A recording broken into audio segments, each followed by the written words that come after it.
दुरूद पढ़ने से दिल के अंदर ऐसा क्या होता है कि इंसान के मिजाज, सोच और एहसासात बदलने लगते हैं? और यही वो सवाल है जिसका जवाब हमें अगले हिस्से में तलाश करना है। क्योंकि जब हम थोड़ा सा इस बात को समझने की कोशिश करेंगे कि जिक्र और दुरूद इंसान के दिल और जहन पर किस तरह असरअंदाज होते हैं, तो शायद हमें यह भी समझ आ जाएगा कि 30 दिन दुरूद पाक चैलेंज के दौरान दिल में तब्दीली क्यों और कैसे शुरू होती है। और दिलचस्प बात यह है कि अक्सर लोग शुरू के चंद दिनों में कोई खास फर्क महसूस नहीं करते, मगर असल हैरान कुन तब्दीली अक्सर उस वक्त शुरू होती जब यह सफर 20 दिन के करीब पहुंच जाता है। अब तक हमने अहादीस की रोशनी में दुरूद पाक की अहमियत को समझा। हमने ये भी देखा कि बुजुर्गान दीन क्यों कहते हैं कि दुरूद दिल को नरम करता है और इंसान के अंदर एक खास सुकून पैदा करता है। लेकिन अब एक और दिलचस्प सवाल सामने आता है, आखिर ऐसा क्यों होता है कि जब इंसान बार बार दुरूद पढ़ता है तो उसके दिल की कैफियत बदलने लगती है?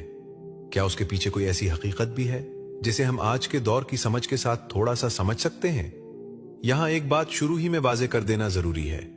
इस्लाम में किसी भी अमल की असल बरकत अल्लाह ताला की तरफ से होती है। दुरूद पाक की असल तासीर भी अल्लाह की रहमत और हुजूर मोहम्मद सल्लल्लाहु अलैहि वसल्लम की मोहब्बत की वजह से है।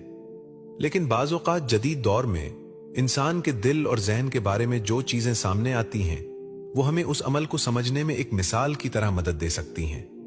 यानी ये सिर्फ एक तशरीह है, असल हकीकत और बरकत तो अल्लाह ही बेहतर जानता है। आज के जमाने में बहुत सी तहकीकात में ये बात सामने आई है कि जब इंसान बार बार किसी मुस्बत जिक्र को दोहराता है तो उसके जहन की हालत आहिस्ता आहिस्ता पुरसुकून होने लगती है। जब इंसान जिक्र या दुआ के अल्फाज को तवज्जो के साथ दोहराता है तो उसका जहन उन अल्फाज के साथ जुड़ जाता है और उसके अंदर चलने वाले बेशुमार ख्यालात आहिस्ता आहिस्ता कम होने लगते हैं। यही वजह है कि बहुत से लोग जब खामोशी के साथ जिक्र करते हैं तो कुछ देर बाद उन्हें एक अजीब सा सुकून महसूस होने लगता है। दुरूद पाक भी इसी तरह का एक जिक्र है, मगर उसमें एक इजाफी पहलू यह भी है कि उसमें हुजूर मोहम्मद सल्लल्लाहु अलैहि वसल्लम के साथ मोहब्बत और ताल्लुक शामिल होता है। यही ताल्लुक इंसान के दिल को और ज्यादा नरम कर देता है। जब इंसान दिन में बार बार दुरूद पढ़ता है तो आहिस्ता आहिस्ता उसके जहन का अंदाज भी बदलने लगता है। वही जहन जो पहले परेशानियों, खौफ या गुस्से के ख्यालात में उलझा रहता था, अब कुछ लम्हों के लिए रुक कर सुकून के अल्फाज दोहराता है। ये वक्फा जहन के लिए बहुत अहम होता है, क्योंकि जब इंसान के जहन को थोड़ा सा सुकून मिलता है तो उसके अंदर की बेचैनी भी कम होने लगती है।